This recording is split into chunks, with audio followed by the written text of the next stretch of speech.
Dagdag pa sa init ng panahon, patuloy pa rin nagkukulang ang supply ng kuryente sa bansa. May yellow alert uli sa Luzon at Visayas ngayon pong araw.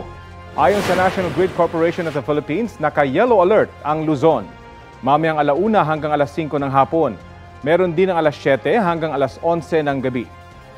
Sa Visayas naman, may yellow alert din ng 1:00 hanggang 4:00 ng hapon, 6:00 hanggang 7:00 ng gabi at 8:00 hanggang 9:00 ng gabi.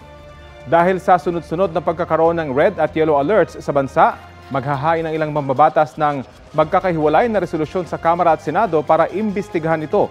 Sabi ni Senator Sherwin Gatchalian, dapat ding imbestigahan ng Department of Energy ang pagbagsak ng mga planta at ang dapat na reserbang kuryente na kinokontrata ng NGCP.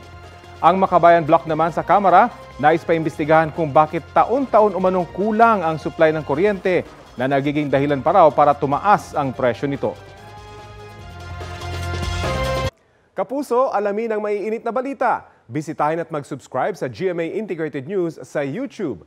Sa mga kapuso abroad, samahan nyo kami sa GMA Pinoy TV at sa www.gmanews.tv.